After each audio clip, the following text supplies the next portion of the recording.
The superstars of Fan Control Football Season 2.0 are not only the who's who of celebrity team owners and influencers, not the 21 million live views of our Emmy-nominated broadcast. Across Twitch, DAZN, Fubo, NBCLX, Peacock. Or our highlights that scored over 100 million views. And we can't forget best-in-class sponsors. But the biggest star of Season 2 is our play-calling app that allow fans to control the action on the field. Fans pick a team, pick a play, 4 run plays, 4 pass plays to choose from. The play with the most votes is called in real time. We got it. This is where video games and live action come to life. And now, Fan Control Sports and Entertainment brings you Fan Controlled Hoops, where fans call the shots. Coming 2023, the future of sports is here, and it's Fan Control. Power to the fans. Are you ready for it? This is FCTV, Fan Controlled Television. Programs created and produced for the fans, by the fans of Fan Controlled Sports and Entertainment. As always, power to the fans. And now, it's time for the show. Don't cause a ruckus. We talking that talk, just spitting them facts. We setting them traps and cracking them back. We got all the news, we know all the stories. We start from the bottom, rise up to the glory. We say what your local reporters can't say. We break down the X's and O's on the play. It's AJ, King, Con, and Jose. Ruckus. We call it right on the first take, and they love us. Yeah, we the best when it comes to sports debate. Find the podcast and let it play. If we get you in your feelings, that's okay. AJ and Jose send you on your way, like, bruh, don't cause a ruckus. We just call it how we see it, big bro. And that we will always. What's up, Internet? Welcome to Don't Cause a Ruckus, the sports debate show that tries not to take itself too seriously. I am one of your hosts, Jose Ruckus. Joining me, as always, is my good friend and arch enemy, AJ Khah. What's up, AJ? Not too much, man. It was a funny week. Got COVID, dealt with that. Was accused of using bots on a Twitter poll, which I saw that. Yeah. I don't even know how to do that. I'm just a former punk bassist, so asking me to do more than edit a video on a computer, you're asking me too much. So, hey, it's just funny to get accused of something and then not within 15 minutes later have it happen to me. Was funny about it was who's watching these polls so closely that they're noticing these like sudden spikes within 20 minutes. Like this dude's sitting there camping that poll. Not only that, like the fact that they're like, well, he's doing it, I'm gonna do it, and then like 20,000 votes go the other way within like 3 minutes of them accusing me of doing it. Dost thou protest too much? That's my question now. But yeah, it's been a funny week, man. Well, if you didn't know, Don't Cause a Ruckus, it's the sports debate show that tries not to take itself too seriously. We go live on twitch.tv/fancontrolsports every Wednesday at 6 p.m. Pacific time, 9 p.m. Eastern time. You can watch it live, just like Boykin for MVP is, just like Peanut FCF is, just like It's Jay Spacely is. If you can't make it live, that's okay. You can check it out on YouTube or podcast services. Just go look up Fan Controlled Sports Entertainment. It's the first thing that comes up on every platform. Trust me, it's right there. Easy. Yeah. We got a huge show today because we got the NBA playoffs going on. This is going to be an NBA heavy show, obviously. It's the most exciting thing going on right now, but AJ and I are going to bring up a tried and true debate, one of the classics of the debate genre. AJ and I are going to take our turn at it. You're not a sports debate show unless you've had a conversation MJ versus LeBron. That's the thing. So we're finally going to have our take at it. We're also going to talk a little bit about movies. So stick around for that if you're a big movie fan. But let's just get right into the NBA playoffs, man. I want to start with the Eastern Conference because I got to be honest, it feels like the Eastern Conference playoffs haven't actually started yet. Ouch. Not much, not not much interesting has happened in the Eastern Conference when you compare it to the Western Conference. The Western Conference, it feels like all the games are super interesting right now. Yeah. Eastern Conference Final, I think the most interesting series right now is Cleveland versus New York. It's the only series right now that both teams have won a game. So yeah. How are you feeling about the Eastern Conference right now? What's like your just general kind of like overview? I feel like my general overview is the same. It's kind of always been with the Eastern Conference. It's pretty obvious who the top teams are in the Eastern Conference and who like are the ones that are struggling. There's a lot of like, I'll say it. There's a lot of mid-tier teams in the Eastern Conference. There's like a couple powerhouses. I'd say maybe like one or two powerhouses really in the Eastern Conference. Whereas in the Western Conference, it feels like there's multiple powerhouses and not so many mid-tier. Or, you know, if we're really being honest, maybe they're all just mid-tier in the Western Conference and we can't tell the difference. So that's a great point. But it's a very, regardless, it's a very like level skill playing field over in the Western Conference compared to the Eastern Conference, and it's kind of playing out that way in the playoffs too. Yeah, I mean, the most interesting thing going on right now is that Miami is up a game on Milwaukee, and which is Giannis, incredibly surprising. And Giannis isn't going to play tonight for game 2, so there's a chance that the Heat are going to be going home with a 2-0 lead over the number 1 seed. That's pretty crazy. That's something to watch out for. But I think as long as Giannis comes back, I don't think it's that much of a problem from Milwaukee. Not to say anything about this, but I am looking at the stats here, and Jimmy Butler's like photo is great on the NBA for his stats. Just phenomenal. Is it the one where he has the dreads? Yeah, I didn't realize his hair was that long. Like that's awesome. Did that. Apparently, he did that specifically to take a weird picture for the NBA Picture Day, and then as soon as that was over, he cut his hair. Okay, because I was like, I don't remember his hair being that long. Good troll. Good for you, Jimmy. I like that. Something I would do. So I think right now, another interesting series is the Cleveland New York series. Personally, I think Cleveland is a much better team. I don't expect New York to come out of this thing. I think what we saw in game 2 is much more representative of what this series is going to look like than what we saw in game 1.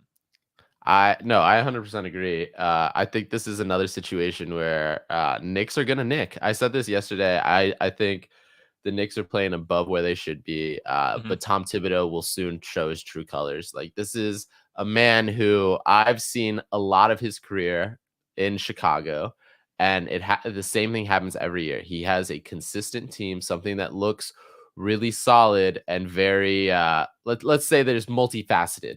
They don't rely on one person. They're not star-studded. They're not focused on one star, and they do well during the regular season. But during the playoffs, they get exposed. That's the type of coach Tom Thibodeau is, and I feel like that's going to be shown once again with this Knicks team. Especially the Knicks organization as a whole. Let's be real. We can't say that they have done a good job over their history as a team organization. So to me, I think it's part of the course to expect the Knicks are not going to do well. Like I think Cleveland, even though it's against Cleveland, another organization with spotty history, I think Donovan Mitchell made a choice to go to Cleveland over the Knicks for a reason. And playoff Mitchell's going to come out of nowhere and show that his reason was right. Otherwise, he's just going to look like he's going to have egg on his face if he chose to go to Cleveland and then lost against the team that he could have gone to. Well, that's what we saw yesterday, right? Like, we got to halftime and Cleveland just took like a double-digit lead and never gave it up. Yeah. Like, this team is like way more, like they have way more depth. I think overall their player quality is much higher. It's a situation, like you said, the Tom Thibodeau teams, they just take the regular season more serious than everybody else. Yeah. He doesn't sit his guys as much. He makes all of his stars play like 90s minutes. Like, these guys are playing the entire game, and they try really, really hard in the regular season. And it's good for them. They look good in the regular season. But it's because everybody else isn't trying as hard. I love how everyone's talking about the haircut. I was going to bring it up it wasn't even a haircut because it is looking really good. I like that. It's not a haircut. It's nothing. You just got it pushed back? Literally all I do is just like pull it back. Funny thing is my hair is wild in the fact that I could do this and it'll like probably stay You up. got you got great volume in the hair There it department. is. Yeah. I Really, have really good volume. ridiculous hair. Yeah, It's great. just it mostly I think it's what it is it's greasy because yeah, I've been in quarantine for 5 days. Just got That'll out. happen. Yeah. They're commenting me and I'm like, no, it's not good, guys. This isn't anything new. This is gross. It So, looks great on camera. appreciate that. That's what Thank matters. You know, hey, So what can I say? mean, Those Persian locks, you know. is there anything interesting to note about the Philadelphia versus Brooklyn series? Like, I honestly, this one feels like a sweep to me. Oh yeah, no, 100%. I agree with you on there. Easy sweep. It feels like Brooklyn is, especially since the Kyrie, Kevin Durant like going bye-bye situation. It just feels like they're depleted. That they're running on fumes. And it's kind of showing itself in this game too. So I really, really think it's just going to end up being a sweep. I agree. I'm impressed by how well Brooklyn's playing right now, considering they're going up against a team that has Joel Embiid and James Harden, and they finished off the regular season really well. Like, I think that this is a team that's like, they can bring in a star who actually wants to be there and is going to take this whole thing seriously. And then I think that they're actually contenders at that point. Like, if they are able to bring in a really, really good player next season, you know. But who do you think that they could bring in to fit that position, fit that role? I mean, of the guys who who look at the actually are going market. to be available soon, like perhaps Bradley Beal. This feels like a team that Bradley Beal could step into and be like, I mean, he's just been the guy on the Wizards for a really long time now and just had no help. This seems like a team that's really deep and that he can be the star with. But yeah, you're right. There's not exactly a lot of people around who for them to pick up. I don't know. This next like free agency class is kind of lacking. It's a little well, we're just coming anemic, out of last season, which felt like one of the biggest free agency classes in a really long time. Yeah. Who knows? I mean, Nikola Jokic, you know, maybe some, you know, if he gets bounced in you know, the first 2 rounds again, maybe he'll start looking around. Is it just me, or does it feel like since LeBron's like generation of like superstars, it feels like there's a lacking level of talent up until like the Luka, Trae Young, like Ja Morant like era that just started? Besides like Jason Tatum and Giannis, like it feels really like skimp as far as like the superstars go. Like once LeBron, Chris Paul go, that whole era is gone. Well, I think so. A lot of the guys who are in like the in between era, right? The Steph Currys, the Kevin Durant's, those guys, like one, they're dealing with injury, or two, they're also sort of reaching the ends of their careers. Like LeBron's just played for so long.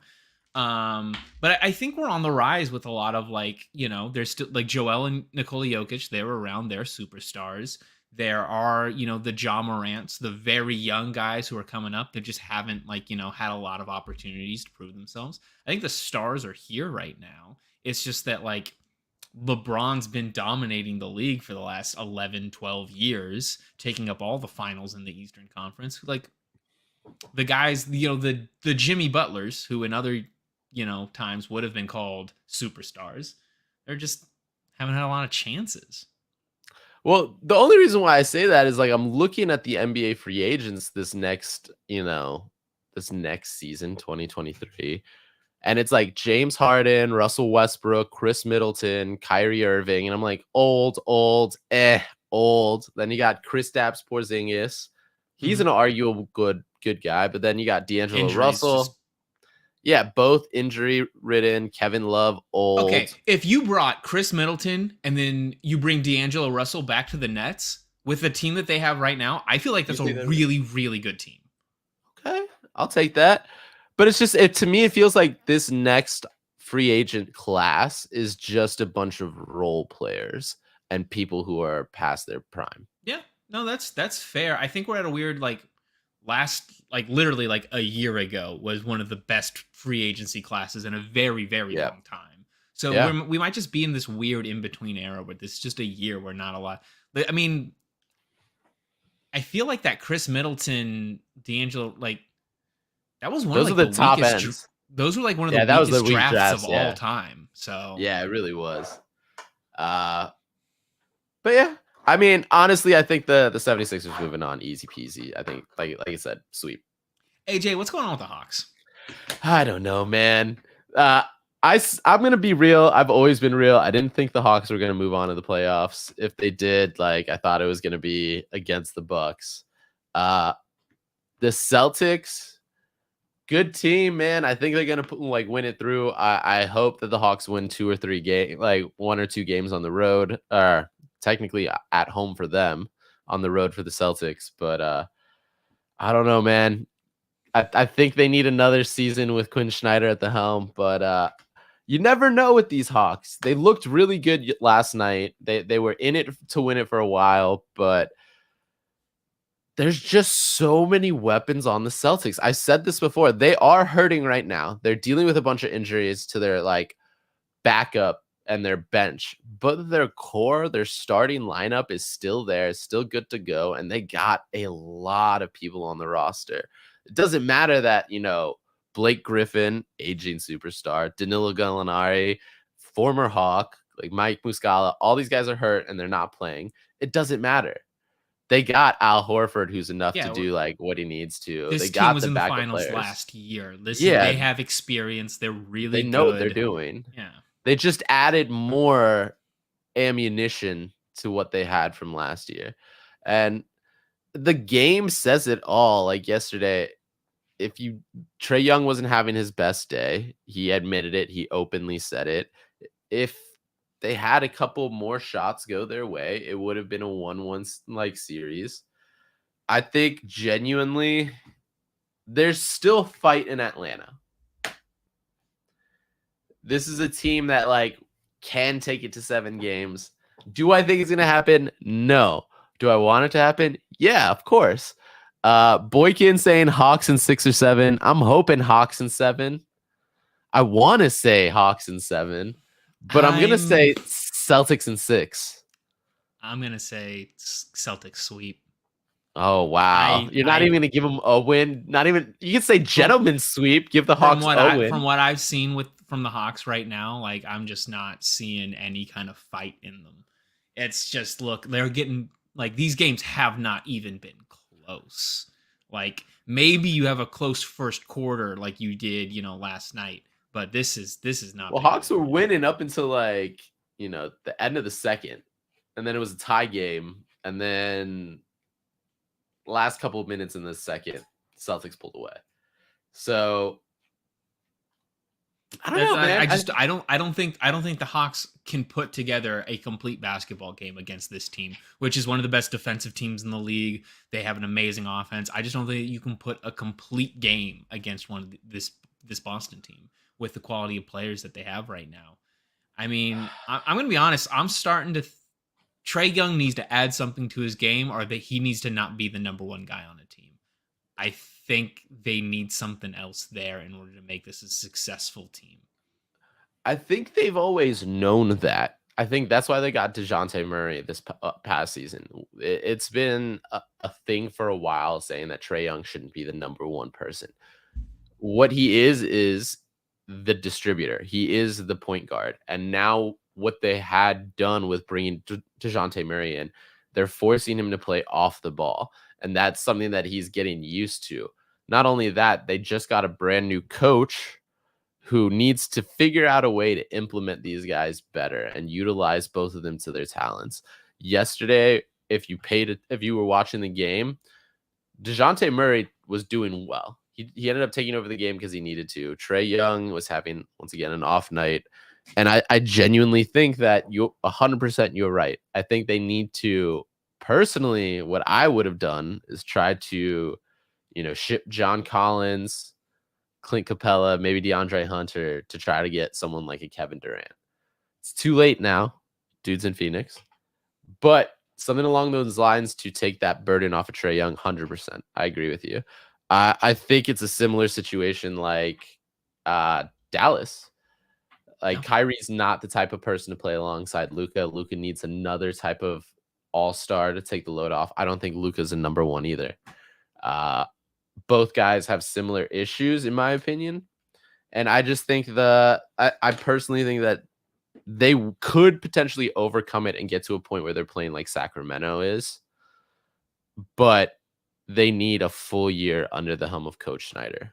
Well, let's use that as the transition point here to get over to the Western Conference, because you bring up Sacramento, and I mean, I put a poll out on Saturday. I said, who would you rather have for the next 5 years, De'Aaron Fox or Trae Young?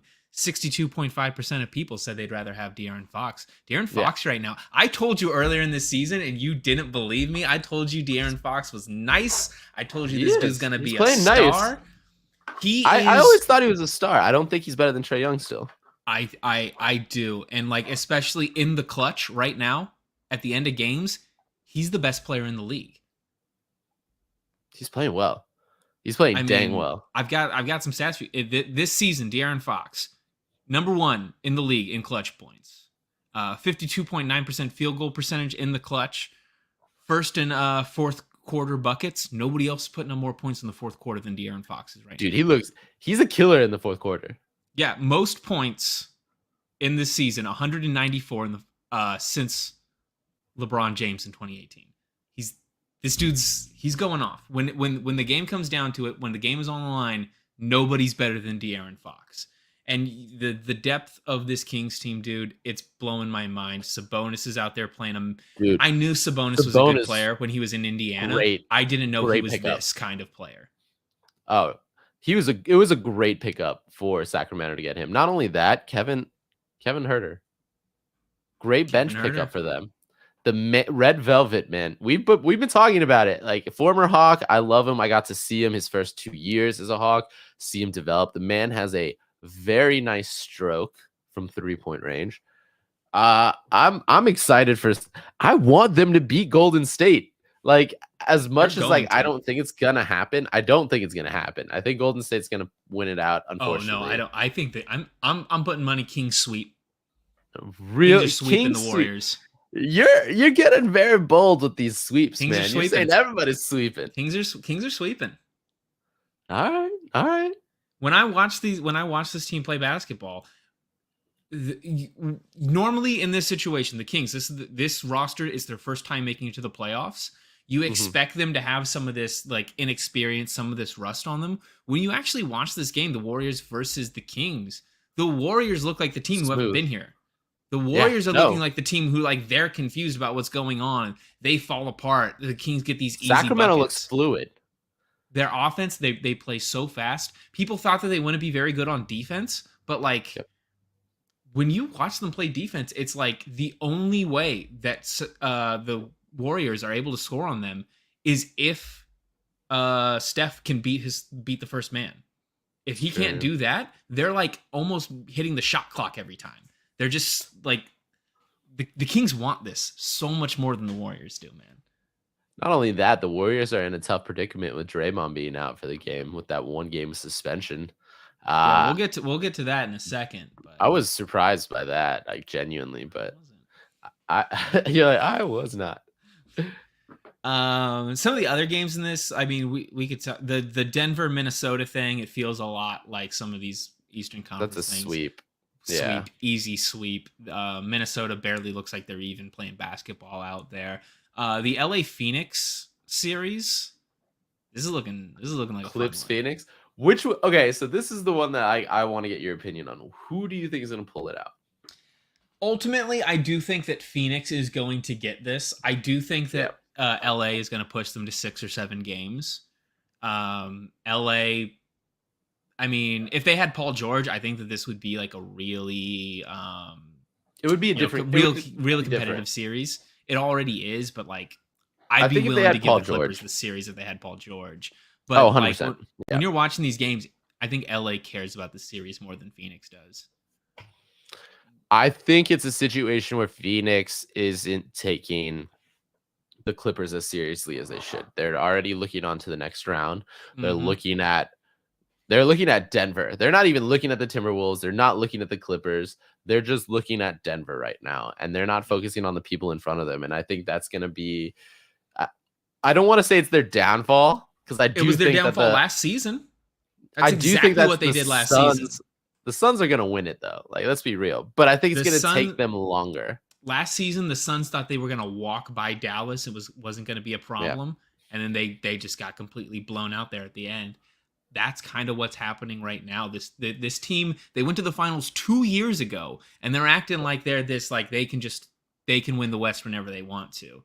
And I mean, they have Kevin Durant now. They should kind of feel that way. But like when you watch like the way the intensity that Russell Westbrook is playing this series with, not a single person on the Suns is playing with that level of intensity. Oh no.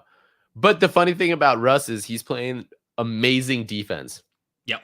Terrible offense. The man is playing literally YMCA basketball right now. He's playing old man basketball. He's D'ing up like no tomorrow. Can't score on you, but he ain't gonna let you he's not gonna let you make fun of him. He's not gonna let you embarrass him. So he's getting that old man YMCA guard up.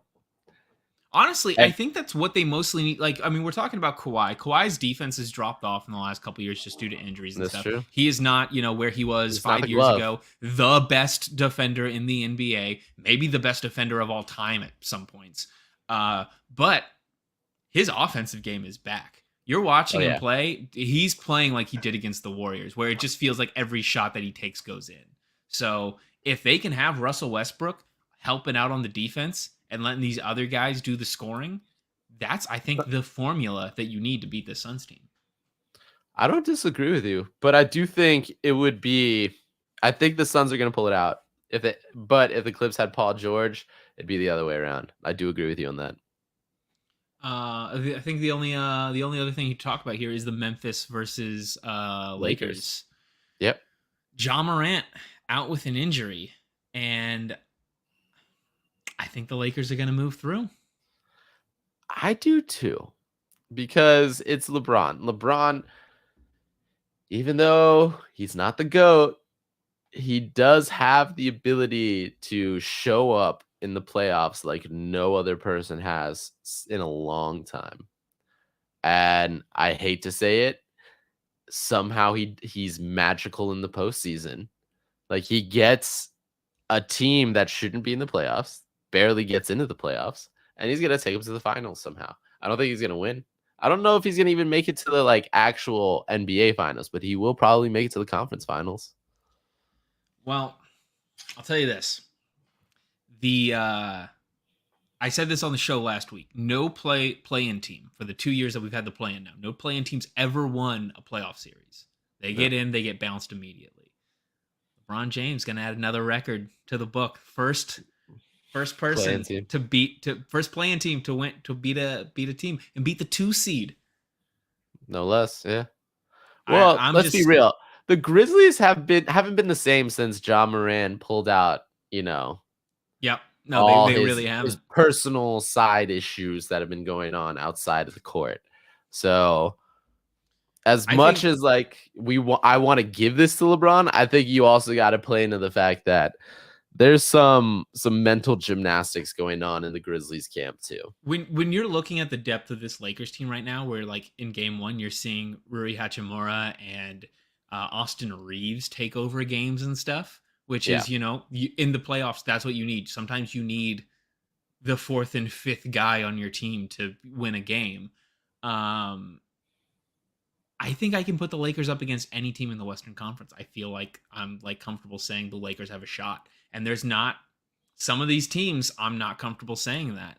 The Warriors this season, I only like Minnesota would I say that I'm guaranteeing them to have a shot at. When I look at former champs, and you're saying only the Timberwolves. They've just been so bad on the road this year that I can't trust them in a playoff series. They've just been so bad on the road.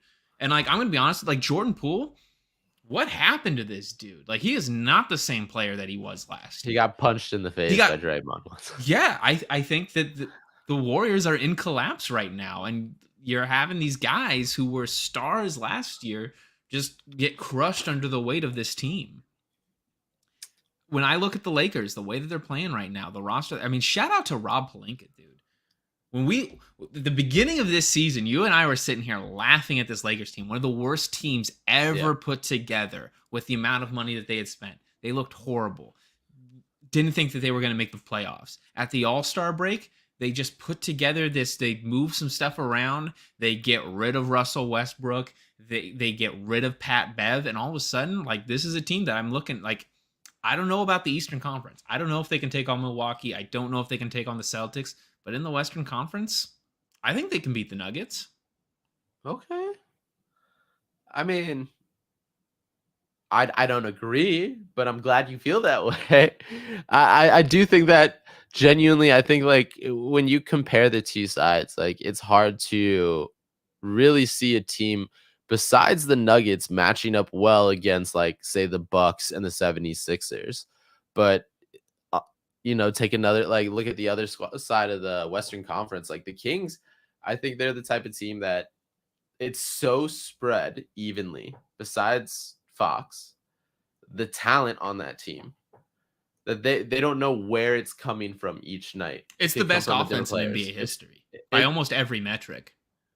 Is it actually like statistically? Yes, like statistically, Okay. they are the best offense in the history of the NBA. Now this is sort of a deceptive thing to say. I'm just going to admit this right now. If you look at like offensive rating and stuff, the best offense, like 3 of the best offenses of all time have come from the last like 5 years. It's just the way basketball is now. Yeah. But yes, statistically, they are the best offense of all time. Okay. Maybe we got like a Detroit Pistons kind of situation going on here with it's a team game. It's not a star game again. I love it when that happens in like NBA. It happens so rarely. Ever since like the Big 3 era, you haven't seen like an overall like just a team, not like a team with 3 superstars, but like an actual team win it all. The last time I remember like an actual team like that where going to the playoffs was probably the Atlanta Hawks when they were like when it was like what it was Damari Carroll, Jeff Teague, Al Horford, or Kyle Korver, and they were the best team in the Eastern Conference, and they had like 1 month where they were undefeated, and that was a team that everyone's like, oh, these guys best offensive team ever, these guys are gonna make it all the way, and they got exposed. I hope that I genuinely hope that doesn't happen to the Kings right now, because I love seeing it when a genuine team, not superstars, win the championship. And it feels like that hasn't happened since Detroit. Like what 20 That was 2000? 05 2005. 2005? I think that was 2005. The Pistons, yeah. Yeah. It was a long time ago. It was a long time ago.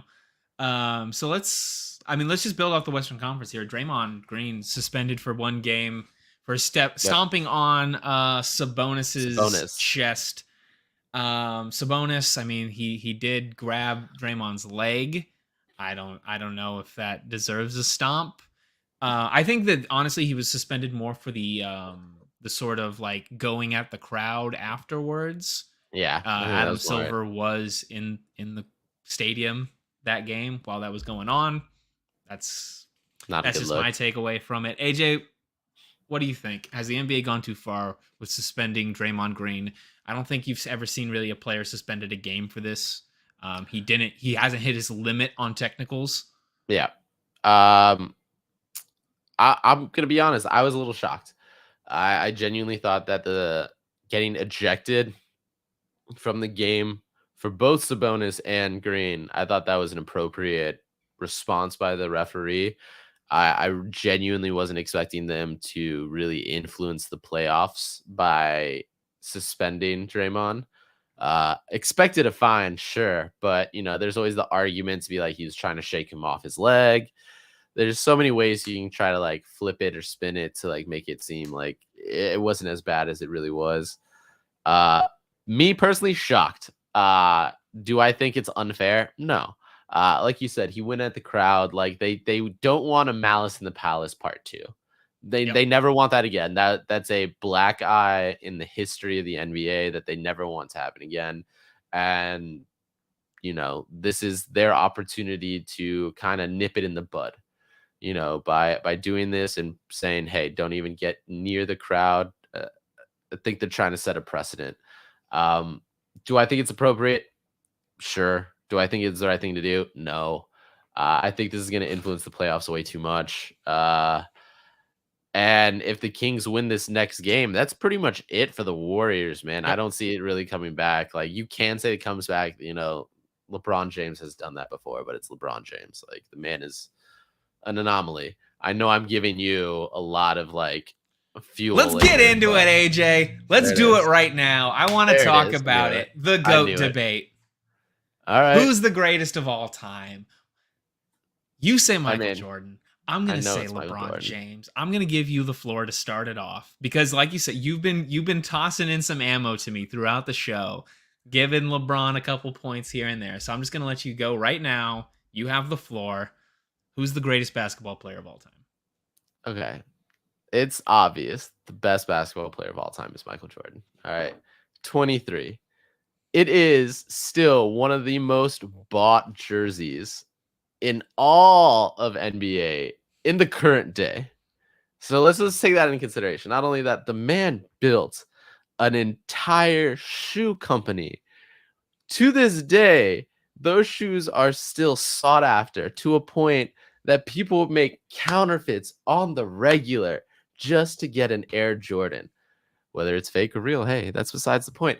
And the reason why people want it so much, why they just have to have those Jordans, is because they want to taste a little ounce, a morsel of what it feels like to be his airness. Okay? Because let's be real. You compare LeBron James and Michael Jordan, averages per game, Michael Jordan is beating him at steals. LeBron's got him on rebounds, but barely, only by 0.7 rebounds. So it's 1 rebound a game. Who has the most points of all time? LeBron James, but per game, Michael Jordan has an average more points per game than LeBron James. Michael Jordan is 30.1 points per game, whereas LeBron James is 27.2. Assists LeBron has him beaten in 7.3. Michael Jordan only has 5.3 assists. But at blocks, they're dead even. And that is a scorching black eye on LeBron James, who plays a position that is rife for blocking, whereas Michael Jordan was just a guard. He wasn't supposed to block. Now let's keep going. All right, career points. Yes, you brought up career points. LeBron James does have more points in his entire career, but he's played longer. And I know you're going to say, okay, well, since he's played longer, that means he's, a better athlete. He probably plays more games per season. He probably keeps his body up better. That's where you're wrong, buckaroo. There's only been 2 seasons. If you compare the amount of time, they actually played the same amount of time, same seasons, match them up. There's only been 2 seasons where LeBron James played more than Michael Jordan. On average, Michael Jordan played more games per season than LeBron James. Now, suffice it to say, the advanced metrics are going to lean towards LeBron James because the man has played longer, more seasons, and stayed in consecutively, whereas Michael Jordan, we all know, went and played some baseball, did the whole Looney Tunes Space Jam thing, came back, went again, left, and then came back again. The man was, let's say, a little inconsistent, whereas LeBron James is known for a long time he wants to be a basketball player. But let's look at the honors and awards. Most valuable player, Michael Jordan still has more. It's 5-4. MVP finals for the NBA. Michael Jordan has 6 compared to LeBron's 4. Scoring titles, 10-1. And now this is an all-defensive first team, 9-5, Michael Jordan. All NBA first teams. This is where it starts flipping in your favor. LeBron has 13, Michael's 10. All-star games, 19-14. But let's be real. Once again, if Michael Jordan stayed in as many seasons as him, he would have been in every single All-Star game, and that would have been fair. Now, this is the final point that I'm going to make. Final argument. Okay. Michael Jordan went to six finals. Yep. And won them all. He never lost an NBA Finals appearance. You're right. LeBron has gone to 1, 2, 3, 4, 5, 6, 7, 8, 9, 10 finals. Yep. And lost 6. He's only won 4, but lost 6. So, in my opinion, that makes Michael Jordan a little more clutch. Okay. Just saying. So that final point that you made is actually great because it helps my point overall that I'm trying to make here. I have LeBron at number 1. I don't even have Michael Jordan at number 2. I have Michael Jordan at number 3. And I'll tell you why, AJ. I'll tell you why. Michael Jordan is not the best basketball player of all time. He was just the best basketball time at arguably the weakest point in the history of the NBA. You're right. He went to 6 finals and he won 6 of them. One, his career wasn't 6 seasons long. So we can just stop pretending like he won every single time that he was there. Those 6 seasons, who was the best team that that Jordan faced during those 6 seasons? Who was the best team? I don't know. The Jazz with Karl Malone. Okay. The Jazz, Karl Malone, John Stockton. You got is that team better than any team that LeBron faced in any finals? Is that better than Dirk and Jason Kidd? Is that better than Steph Curry, Klay Thompson, Draymond Green? Is that team better than literally any? Was it better than the OKC teams with Kevin Durant and Russell Westbrook?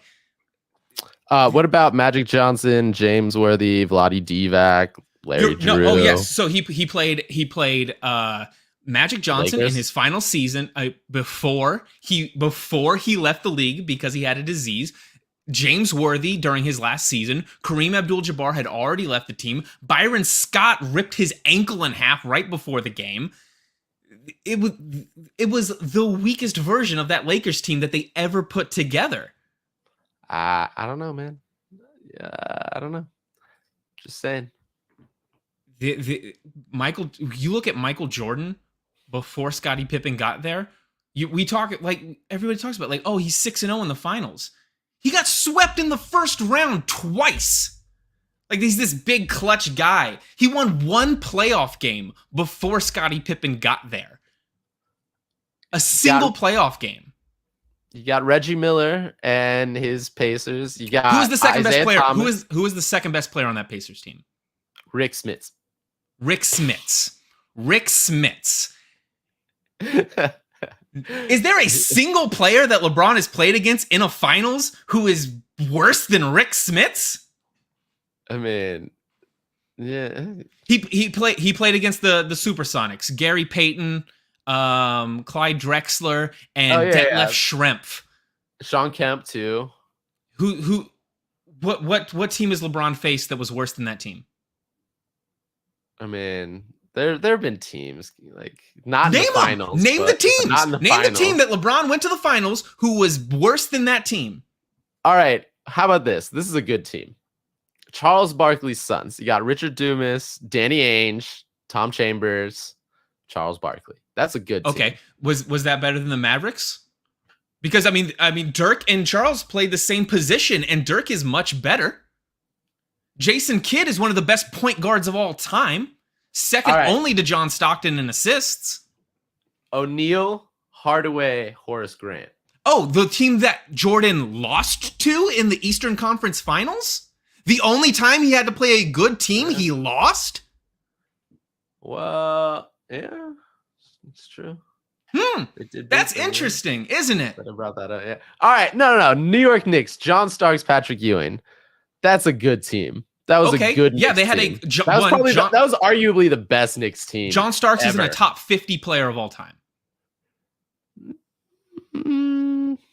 Is that better than Steph, Clay, and Draymond? No, not even close. No. Look at the teams that Kareem had to face in the previous generation before. Is that better than one of the best teams of all time, the Celtics? Is that better than Dr. Dre's 76ers? No. But okay, those 6 years are the weakest team period in the history of the NBA. There was only one super team that entire time, and it was Michael Jordan's Bulls. Well, I think the reason why we look at it as the weakest is because of that domination that the Bulls had. Like, you could say similar Name a team stuff. that had 3 stars. Name any team from that era had 3 stars. I mean, there's a ton. Jordan had 3 stars. I mean, yeah, but like you could. There's like a lot of teams that had arguably 3 stars. You got the Magic. Give me the names. The Suns, Barkley, the Suns, Angie. Danny Ainge was a Come on. top tier role player. He was not a star. All right, you got Patrick Ewing, John Starks, Charles Oakley. Okay, one, Charles Oakley was an enforcer, not really a star. John Starks, overrated as hell. If he played anywhere other than New York, he wouldn't be a player whose name anybody remembers. Sean Kemp, Kerry Bayton, Nate McMillan, Hershey Hawkins. Again, that's 2 stars. That's 2. Come on, you got to give one of those guys the stars. No. When you compare that era, those teams, compare that to any team that was in LeBron's era, these teams are so much weaker. LeBron's having to go up against Kevin Durant, Steph Curry, Klay Thompson. He's having to go up against the Spurs with Tim Duncan and 2 other great players. He had to play against Kawhi Leonard on a team that already had a big 3. The difference between the quality of teams at Jordan's time versus LeBron's time is incomparable. Those 6 years are the weakest time. Now let's talk about the co-stars that these people have had. Okay, because you talk about Michael Jordan, went to 6 finals, never did it without Scottie Pippen, his number 2, right? When you look at Scottie Pippen's career versus Michael Jordan's career, Scottie Pippen arguably has the better career of the 2 players. I mean, we can say the same thing about LeBron. Like, he always had to have a backup. Name any LeBron co-star who has a better career without LeBron than with LeBron. Because you look at Jordan versus Dwayne Wade. You look at Jordan. Dwayne Wade won 1 championship. 1 championship without LeBron. LeBron has won how many championships without Wade? That's true, I guess. You look at Scottie Pippen and Michael Jordan. Michael Jordan without Scottie Pippen swept in the first round of the playoffs twice. Won 1 playoff game without Scottie Pippen. You look at Scottie Pippen without Michael Jordan, he went to the Eastern Conference Finals on a team that he was the number 1 for. What, the Trailblazers? The Portland Trailblazers. Yeah. He was the number 1 on that team, and he took him in a stacked Western Conference with the Shaq Kobe Lakers, with the Tim Duncan Big 3 Spurs. He took them to the Western Conference Finals. Jordan couldn't get out of the first round without Scottie Pippen. I mean, all I can say is, man, 6-4. Look. You can talk about your argument, but your argument is like, oh, Jordan had a good Robin, a good number 2 to it. LeBron James hasn't been able to do the same thing. Like, he literally needs a number 2 as well. You can make everybody needs a number 2. But I'm saying is Jordan, if you take away Scottie Pippen from Jordan, he's nothing.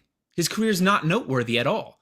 But the only reason why Scottie Pippen made it to the playoffs is because he had a better team around him. If you look at what MJ had around him when Scottie Pippen was gone, he had nobody on that Wizards team. He practically carried that Wizards team when he was an old man who came back from retirement. He was the general manager. Whose fault was it? I mean, yeah, sure, it was his fault. But at the same time, you can't make the comparison to say that, like, Scottie Pippen did that. When he had to play against real teams, good teams, he couldn't do anything. He had to wait until Larry Bird left the Eastern Conference before he could do anything. He had to wait for the Bad Boys Pistons to reach the end of their run before he could do anything. He couldn't ever win against great teams. LeBron has won against great teams. He beat the Big 3 Spurs. He beat the Golden State Warriors when they just had the most successful season in the history of basketball. But he couldn't do it on his own. You can make every argument and say, Jordan. Yeah, but the difference is the major difference to me is you could say that it was Dwayne Wade's Miami Heat, not LeBron James' Miami Heat. LeBron James came to Dwayne Wade's team. I don't care. You could say that LeBron was his number 2. Quality team in the finals. So my point is exactly this: is every argument you just made against Michael Jordan, you can make the same argument against LeBron James. The only difference to me is, and that makes LeBron James different than Michael Jordan, is Michael Jordan never left his team to go get a ring. LeBron James did. No, he just retired. I mean, he still won a couple. He managed to win rings. When the team was at his worst, when the team wouldn't be able to compete, when the league got much better, Michael Jordan ran away. He went and played baseball because he couldn't handle that Hakeem had built a good Rockets team, that the Magic were taking over the Eastern Conference, so he left. So LeBron James did the same thing when he went to Miami. He promised every single Clevelander that he would win a ring for them and couldn't do it. And But he went somewhere and he got afraid.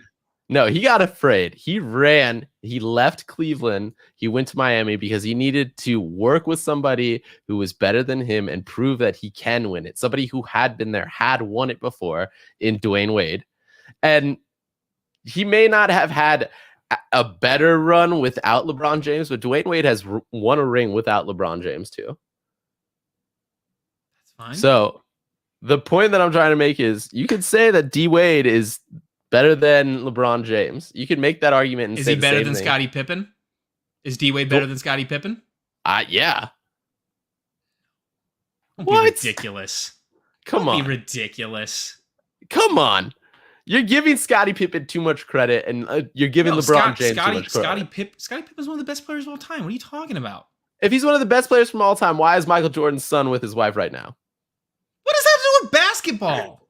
This is Nothing, what you're but bringing up that's the shoe point. sales. You're bringing up jersey sales. Nothing that has to do with what's going on the court, which is that Michael Jordan Difference between the GOAT. never beat a great team. Didn't beat a single great team the entire 6 years that he was running the league. Didn't beat a single great team. LeBron's beat great teams. Kareem beat great teams. Jordan never did. The true measure of greatness is doing it against the best. Is your impact on the world on and off the court.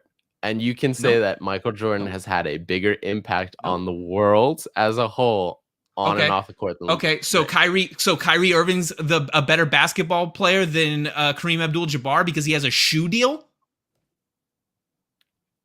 I mean, I would say Kareem Abdul-Jabbar has more. He's better than Wilt Chamberlain because he has a shoe deal?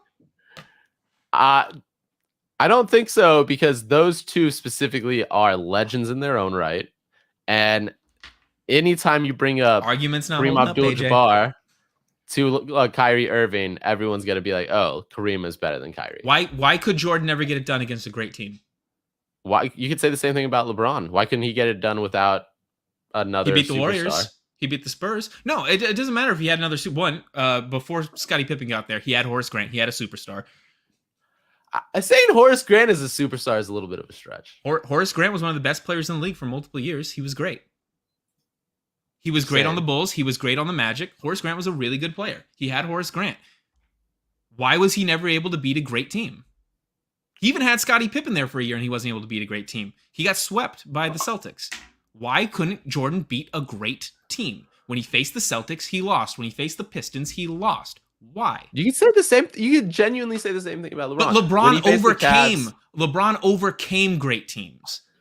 So did Michael. That's why he has 6 rings. Name a great team that he overcame. What good team did Michael Jordan beat? Name him. I named a bunch earlier. The only team that he couldn't get past was Magic? He beat great players. He beat great players. He never beat great teams. The difference between, I think that the thing that you're hanging up on is the difference between now and then. You admitted it earlier. Because we can go the generation before Jordan, and you can look at what Kareem did. Kareem beat great teams. He beat Larry Bird's Celtics, which was deep. Jordan couldn't do it, but Kareem did. Jordan did beat the Celtics. Not when Larry Bird was there, he didn't. Because Not when Larry Bird was there, he didn't. Yeah, but this first of all, he did beat them. He beat them, just not consistently. Over several times. When they met in the playoffs, Jordan got swept. Let's see this. Bop. Regular season in the playoff. Yeah, you're right. They got swept, but it was a 4-2 regular season thing. So that's what 2 teams. I don't care if you beat a team during the regular season. We're talking playoff basketball here. Greatness happens. So Bulls beat the Pacers, who are considered one of the best teams in the world. You said that doesn't matter because it was only Reggie Miller. Reggie Miller and Jalen Rose, big accomplishment. They beat the Detroit Pistons and Isaiah Thomas, legendary. During the collapse of the Bad Boys Pistons, yes. It also had. This is my argument for they beat a good team. the 88 Pistons were arguably a very good team. You could say The worst it's on the version end of the that collapse. Pistons team. The worst version. But they of that had Pistons Dennis team. Rodman, they had Bill Laimbeer, they had John Sally, they had Joe Dumars, they had Isaiah Thomas. That is the best backcourt and 2 massive big men.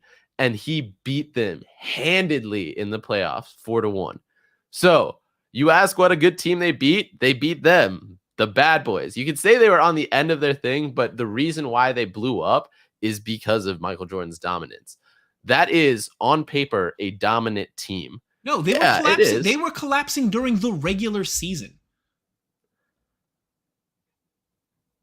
That was the worst regular season that Pistons team ever had. Then why did they make it to the playoffs? Because teams make it to the playoffs. They were second in the Eastern Conference that year. It was the worst season that they had as that Pistons team. Second, okay. So they were second in the Eastern Conference, and you're saying that's their worst season. Still, arguably good season. Yeah, okay. So that means they were an amazingly great team that was beaten handedly by the Bulls. All right. We can go to another one in the fact that there's the Phoenix Suns that they beat a couple times. The Magic is the only one that you got that's 100% right. They got beat in the playoffs. When you look at the 90s, Patrick Ewing, John Starks, from a team basketball standpoint, that is the weakest decade in the history of the NBA. And as soon as teams got good again, as soon as the Spurs put together a big 3, as soon as the Lakers got Shaq and Kobe together, became a thing. Before the Spurs big 3, it wasn't a big 3. It was always like 2 players. You need 1 star, a backup, and then role before players. Jordan, teams were that deep. When you go look at those Celtics team, it was 3 stars. The Lakers, 3 stars. The 76ers, 3 stars.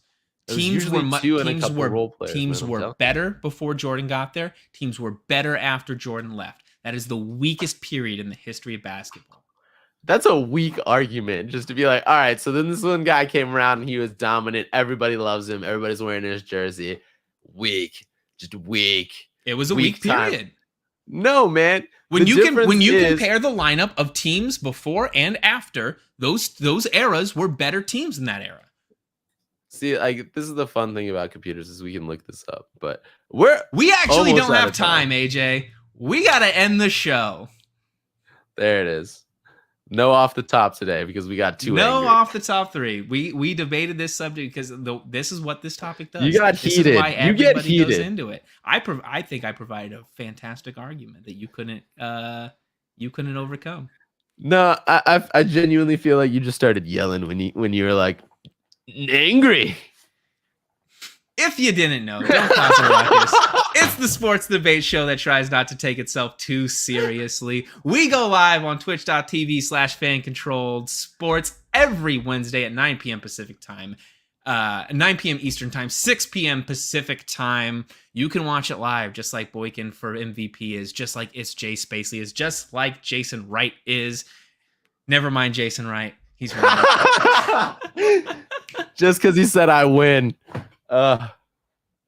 We'll be back next week, probably talking more NBA playoffs. But until next time, keep the ruckus to a minimum.